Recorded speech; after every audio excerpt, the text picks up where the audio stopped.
What's up, everyone? Missed you guys last week. Sorry, I had a lot of things going on. But we're here at the end of week 4. 4 weeks in already, which is crazy. Quarter of the season in the books. And man, some things have happened. Before I go into the matchups, two trades have happened in the league already. All right, let's go to the first trade. The first trade we had Eli, 2-time Super Bowl MVP, and the defending champs, legendary Giant. And there was a trade, and that trade included Chase Brown, Cam Ward, and a 14th round pick going to the defending champs for Rattler, Troy Franklin, and his 2026 first round pick. I wonder what you guys thought about that trade. So that was the first trade that happened. And then this, a few days ago, the big trade, the huge trade between Eli, 2-time Super Bowl MVP, and Ojo Meister. Blockbuster trade. Rashee Rice and Benson going to Arizona. Well, not to Arizona. To Ojo Meister for Malik Nabers and a first-round draft pick. I now have Malik Nabers going to be my keeper.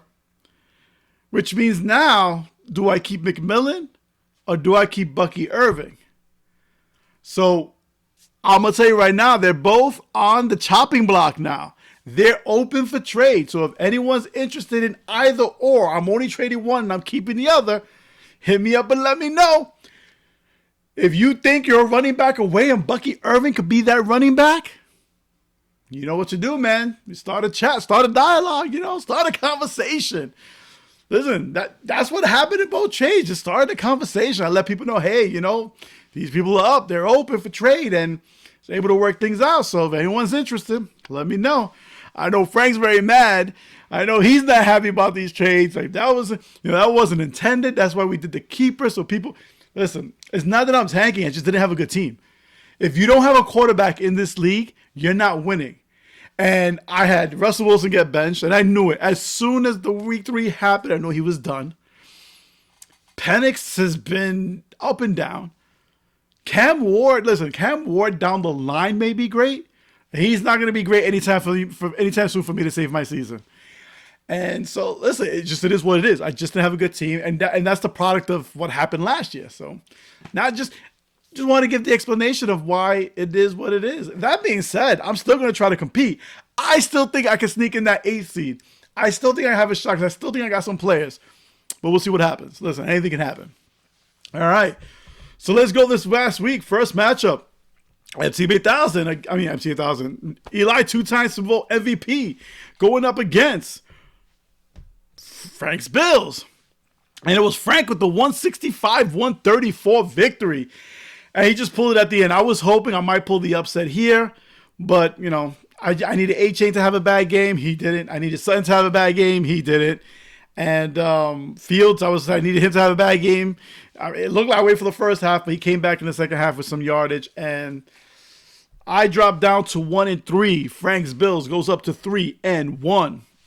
Next up, Hot Tua up against Bushwick Hitman, and it's Jordan with the 182-106 victory.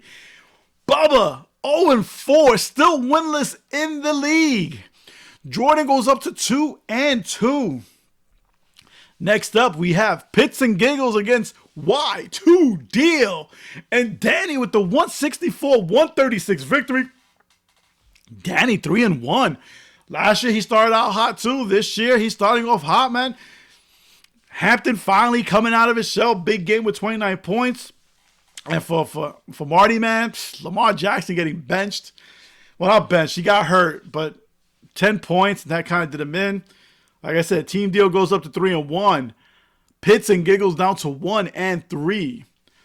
Next up, we have Buffalo Bills against Bad Boys, and his Bad Boys with the 159-145 victory, eking it out at the end. Goes to 2-2. Alex drops down to 1-3.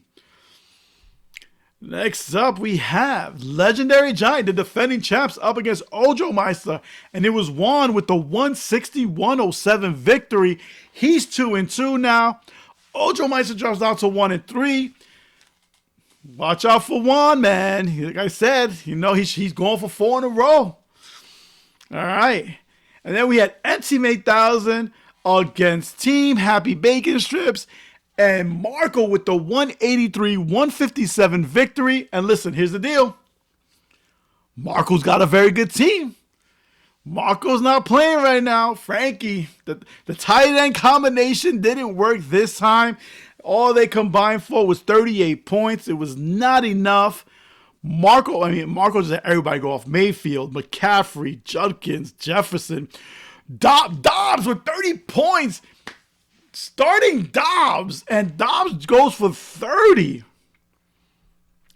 He hasn't played Ferguson once, and Ferguson's been dropping like 20 points every week. And he's just kept Ferguson on his bench. That's how crazy Marco's team is right now. Marco goes to 4-4. Frankie, 2-2. And then we have the other undefeated team, Gotham Knights, going up against Brooklyn Giants. Brooklyn Giants, who Will kicked my ass last week, who blew me out. That's probably the worst ass whipping I ever got in fantasy football. He just killed me the week prior. But this time, he loses to Gotham Knights. Terry, 4-0 with the 179-151 victory. Dak Prescott. Man, that Green Bay Dallas game was just fantasy heaven for whoever had players on that team. Jordan killing it with freaking this dude, the wide receiver, I forget his name, the former Steeler. Then you had Prescott who went off for 40. Javonte Williams dropping 20 points. Freaking Ferguson had 20-something points. Like, that game was just... Dobbs dropping 30. That game was just insane with points.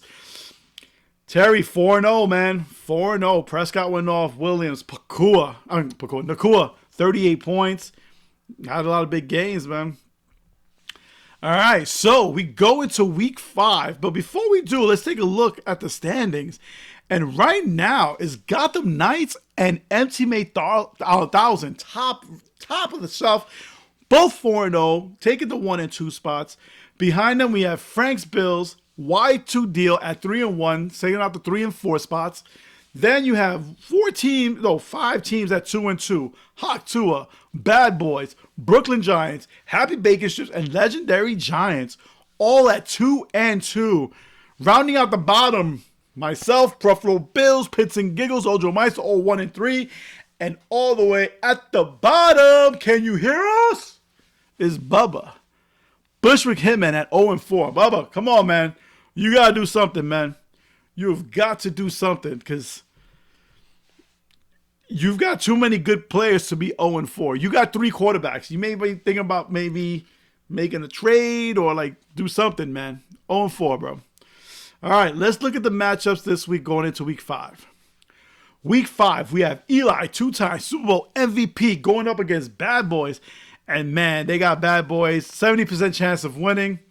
They have him winning this matchup, but listen, we'll see. We'll see what happens. Next matchup, we have Frank's Bills against Brooklyn Giants, and this looks like it's going to be a close matchup. They have a slight edge to Will in that matchup.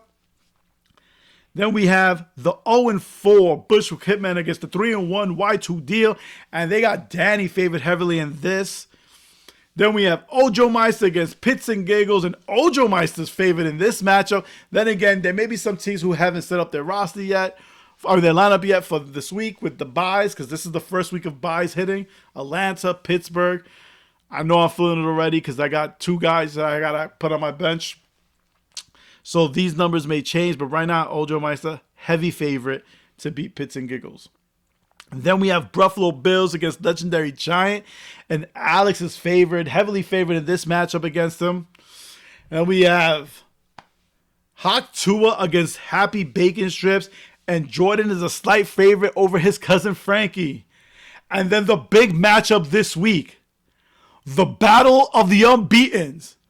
The 4-0 MC 1000 against 4-0 Gotham Knights.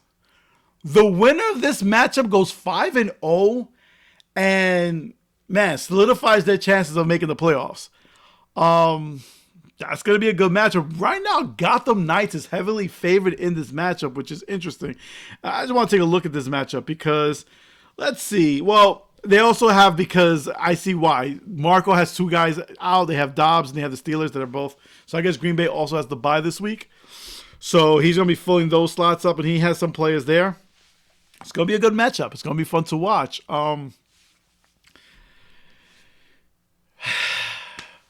elephant in the room, well, the elephant in the room, but like, the Mets lost. The Mets blew it.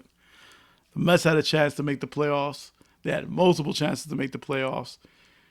They couldn't take 2 out of 3 from Washington. They couldn't take 2 out of 3 of Miami. And you know what? They didn't deserve to be in the playoffs. If they couldn't win those series, they didn't deserve to be in there. And it sucks because I think they had some great individual players this year, but just it didn't click. And I like what the GM said. They need to run prevention. That's pitching and defense. They need to upgrade the pitching and defense. And I may be in the minority here, but Alonso, you can go, man.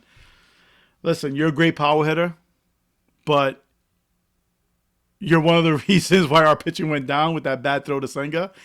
While you could pick a ball, you don't play a great first base. You're also too streaky. And, we have a few guys who are streaky there, but honestly, if I'm the Mets, Luis Arias is a guy that I would like playing first. He's a guy who, that steady at bat, where he's consistent throughout the year, could easily be a 300 hitter, can flirt with batting 340, 350. He just, I would like to see him as a Met and really show up our defense either through our minor league system or we get somebody in, but we got to play much better defense. So it is what it is. Mets didn't make it. Have no desire to watch the playoffs this year. Thank goodness now Jackson Dart gave me something to watch because, man, sports was going to be very boring this winter. But now with Jackson Dart, you know what? There's some hope. There's some hope in Giantland. And listen, much more hope than what the Jets have right now. I don't know what's going on there. But that's for this week, man. You guys have a good week. G-Man. And I'll talk to you guys soon.